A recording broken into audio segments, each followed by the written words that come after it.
Bienvenidos a esta nueva sección que estamos inaugurando desde Rapport Psicología Integral, sección que hemos denominado La diversidad en la psicología, encuentros con colegas. ¿Por qué esta propuesta y por qué este nombre? Porque quienes formamos parte de Rapport creemos que es en el encuentro con el otro donde más nos nutrimos, cuando escuchamos diferentes perspectivas, diferentes experiencias y diferentes voces.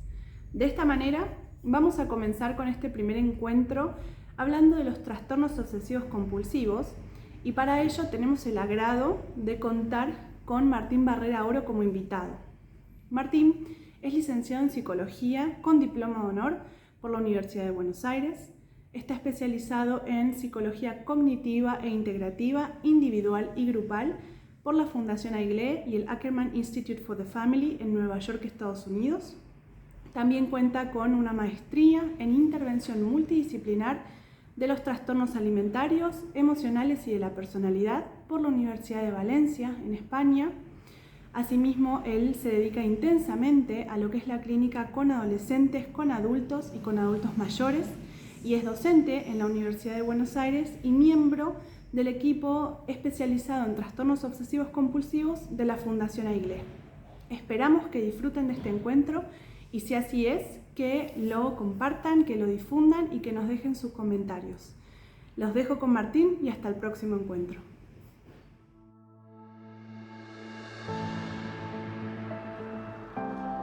El trastorno obsesivo compulsivo es tan complejo que tiene su propio capítulo en los manuales diagnósticos tanto de la Organización Mundial de la Salud como de la Asociación Psiquiátrica de Estados Unidos. Son muchas las personas que padecen de TOC, aproximadamente el 2% de la población mundial. Como su nombre lo indica, el trastorno obsesivo compulsivo básicamente se compone por la presencia de obsesiones y compulsiones que generalmente ocurren en forma conjunta, pero no siempre. A veces tenemos la presencia de obsesiones por separado o bien solamente compulsiones. No se trata de una simple manía o un hábito recurrente y llamativo, como podría ser un orden estricto o una preferencia por un determinado color, o una cábala que nos traiga buena suerte, o cierta superstición como tocar madera. Se lo suele banalizar, por ejemplo, en obras de teatro, programas de televisión, o peor aún, algunos suelen incurrir en la burla, lo cual es totalmente incorrecto, ya que es muy importante que comprendamos que se trata de un trastorno que puede causar muchísimo sufrimiento. El TOC puede llegar a deteriorar globalmente la vida de quienes lo padecen y de su entorno, llegando incluso a ser incapacitante. Las obsesiones son pensamientos muy recurrentes, involuntarios, indeseados, desagradables, pero no solo pensamientos, sino también pueden ser imágenes, sensaciones o algo así como una urgente necesidad de hacer algo. Son intrusivas, involuntarias, indeseadas, incontrolables, irracionales, muy repetitivas, insisten e irrumpen sin pedir permiso. Cuando las obsesiones irrumpen, causan entonces una ansiedad quizás tolerable, pero puede llegar a tomar las dimensiones de un malestar en extremo desagradable, según la intensidad y frecuencia. Por eso, quienes padecen de obsesiones y el malestar que causan, intentan aplacarlas, eliminarlas, no tenerlas.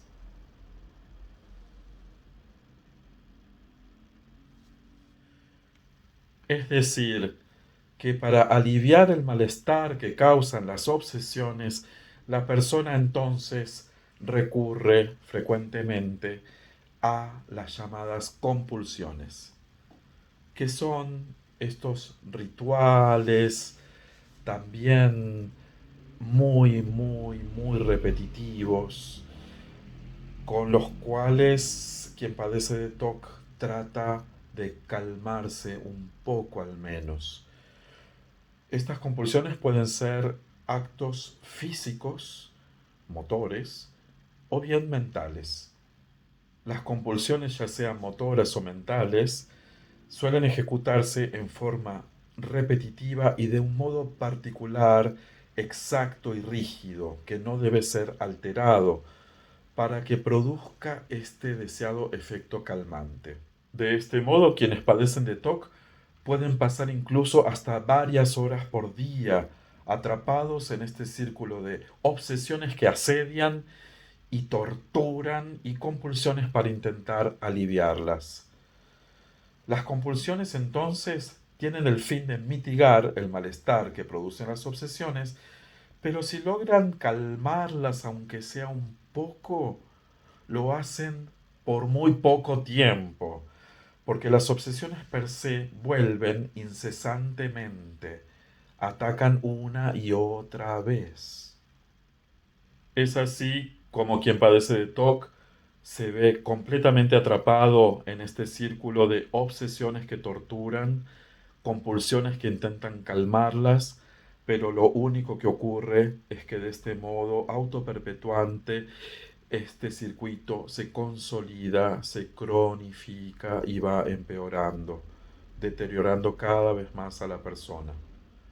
Además, dentro de este circuito obsesivo-compulsivo, encontramos toda una serie de cogniciones distorsionadas que acrecientan y sostienen el trastorno y una conducta típicamente ansiógena que también alimenta el trastorno, que consiste en evitar todo tipo de situaciones y estímulos que puedan detonar el TOC, así como una necesidad de reaseguro constante innecesario frente a una terrible duda e inseguridad.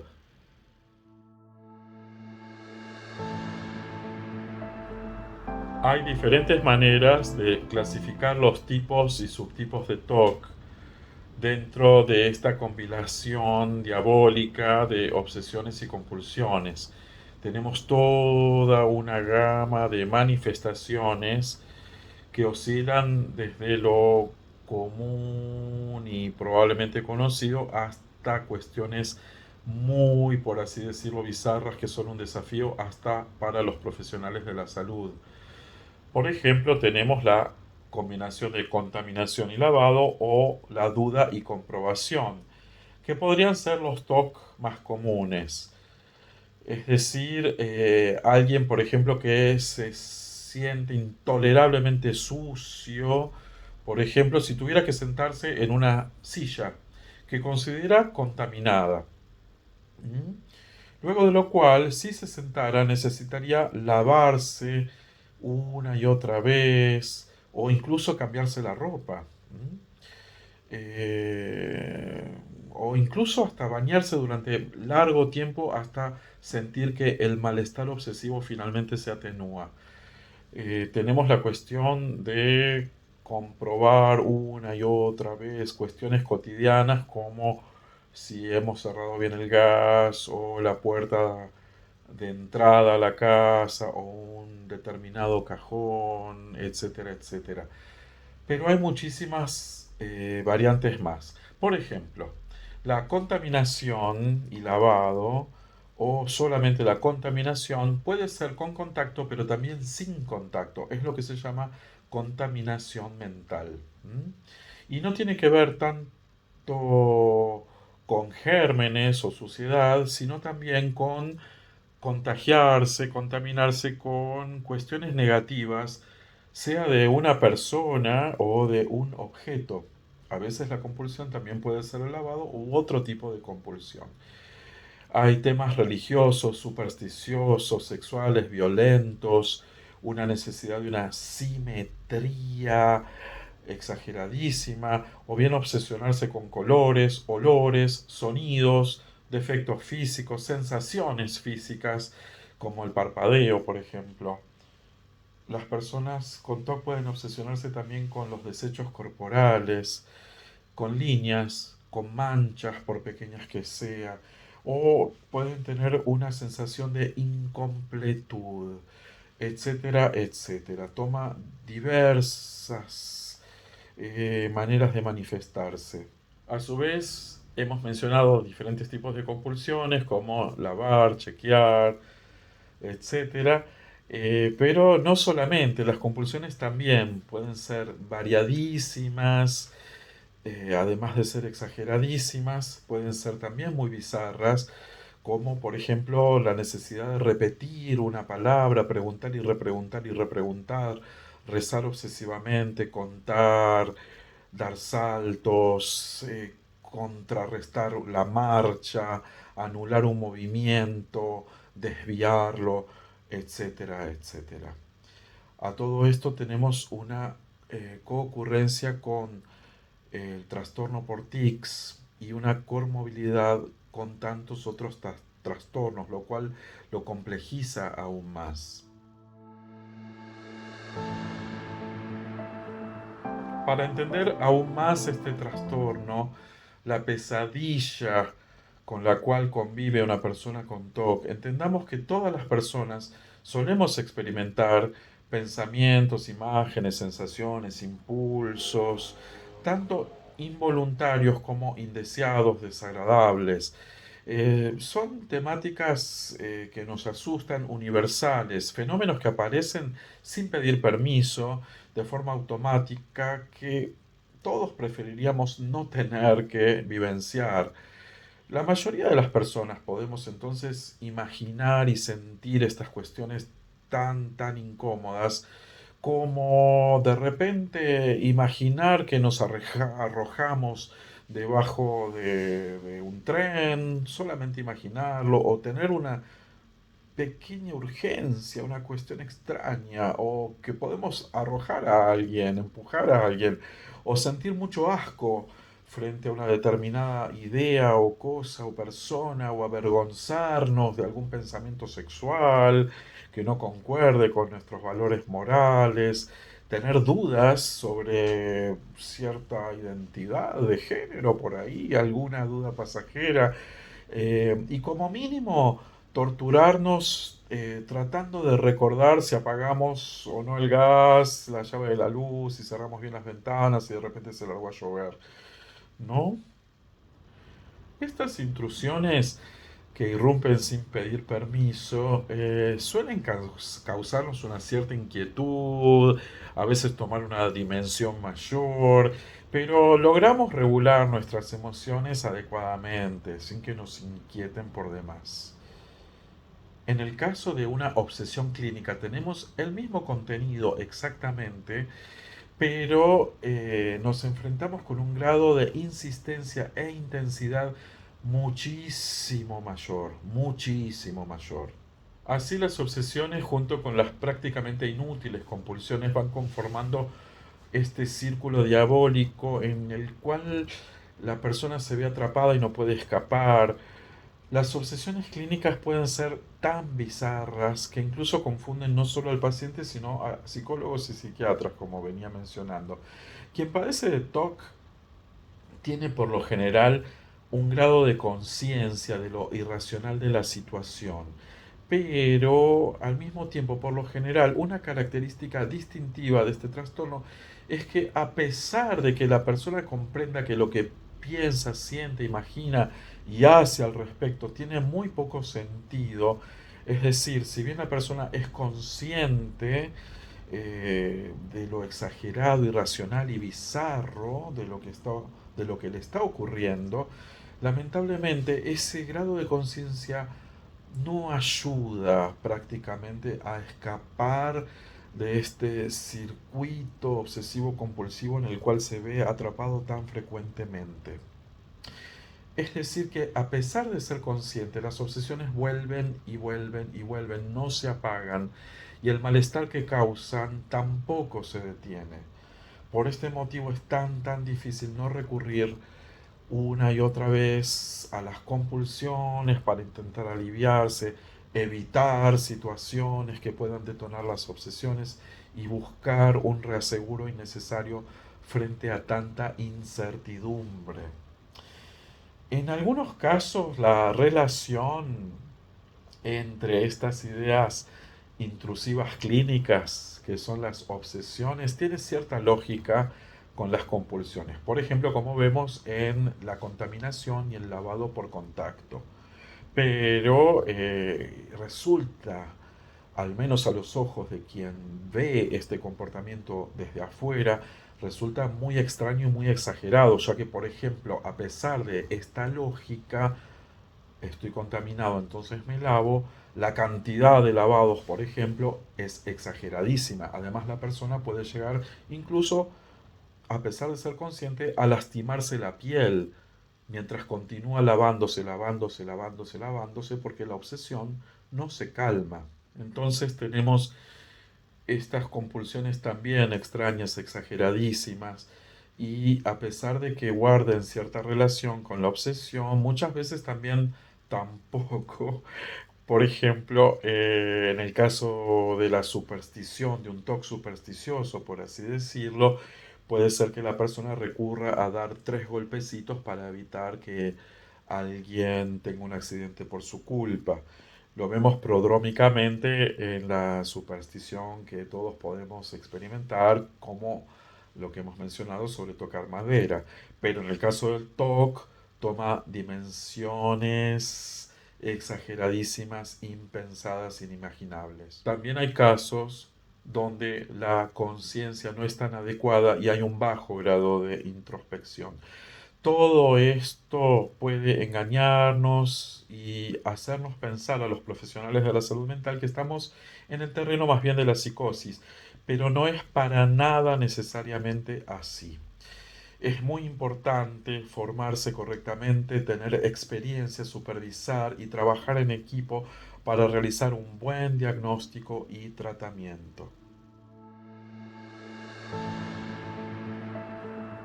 Cuando hablamos de trastorno obsesivo compulsivo, hoy en día existe un fuerte consenso al considerar que se trata de una combinación de factores de riesgo genéticos, ambientales y neurobiológicos. Numerosas investigaciones van mostrando cómo los síntomas del TOC se relacionan con una comunicación, digamos, defectuosa entre diversas áreas del cerebro, que va de la mano con anomalías también en la neurotransmisión, es decir, estas sustancias químicas que funcionan como mensajeros entre las células cerebrales y están involucradas en el trastorno, como la serotonina, la dopamina, el glutamato.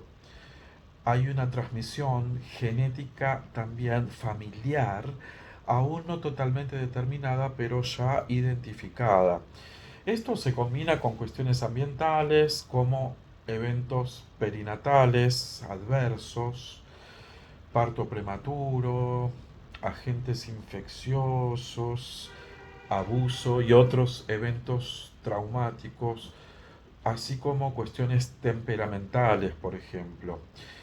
A su vez, el circuito del TOC va creciendo, consolidándose y autoperpetuándose a través de un tipo de aprendizaje que consiste tanto en un condicionamiento de tipo clásico, en el que diversos estímulos se van apareando, como operante a través del refuerzo negativo del apaciguamiento de las obsesiones.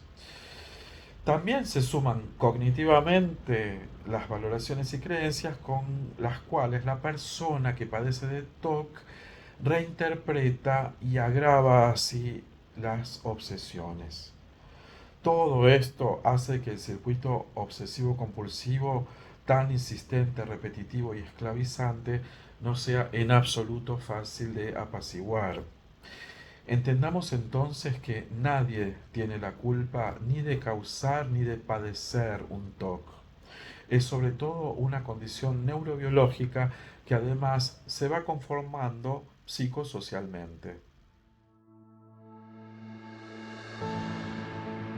El tratamiento más eficaz para el TOC es la exposición y prevención de respuesta, la famosa EPR. o quizás no sea tan famosa aún, pero debería serlo, ya que realmente es muy necesario que quien padece de TOC pueda ser tratado con un especialista que conozca muy bien este tipo de tratamiento específico para el trastorno obsesivo compulsivo. La idea de la exposición y prevención de respuesta, es decir, de la EPR, es enseñar al cerebro a cómo responder de manera diferente a las obsesiones, sobrellevando la ansiedad, el malestar que causan, esa terrible incomodidad que las acompañan y evitando realizar las compulsiones. Consiste entonces básicamente en exponerse a las obsesiones, aprender a tolerarlas, sean del tipo que sean, sin evitar, sin buscar reaseguro y sin realizar los rituales. Esto no se hace en forma de terapia de shock, ni mucho menos, sino de forma muy controlada y planificada.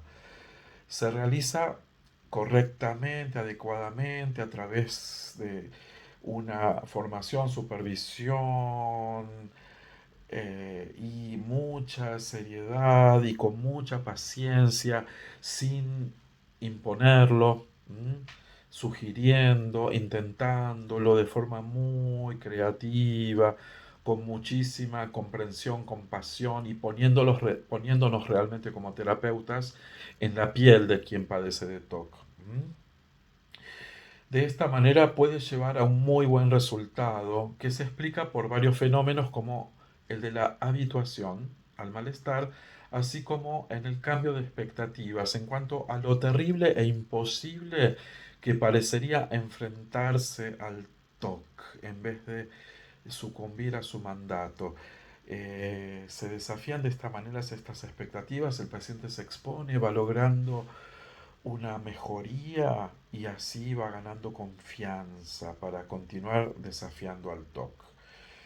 A su vez, la EPR se complementa con una integración de terapia cognitiva y otras orientaciones que ayudan a integrar diferentes aspectos de la vida del paciente, como la interrelación con sus seres queridos y convivientes, el sentido que quien padece de TOC le pueda dar a su padecimiento y también a su vida. En caso de ser necesario, se puede recurrir también a la farmacoterapia, aunque no siempre lo es. Vale mencionar que la terapia cognitivo-conductual tiene un mayor efecto que la medicación al tratarlo y solamente con medicación no sería aconsejable abordar al TOC. Es un trastorno que suele ser crónico, lamentablemente suele cronificarse, es muy complejo y muy refractario a todo tipo de tratamiento, con lo cual hay que tener en cuenta esta gran multiplicidad de factores, como también la comorbilidad con otros trastornos, la frecuencia, intensidad, etcétera, etcétera. Con lo cual, para tratar el TOC debemos contar, lo vuelvo a decir, con una formación teórico-práctica específica, amplia y suficiente para no solamente poder detectarlo y diagnosticarlo correctamente, sino poder realmente abordarlo de la mejor manera posible.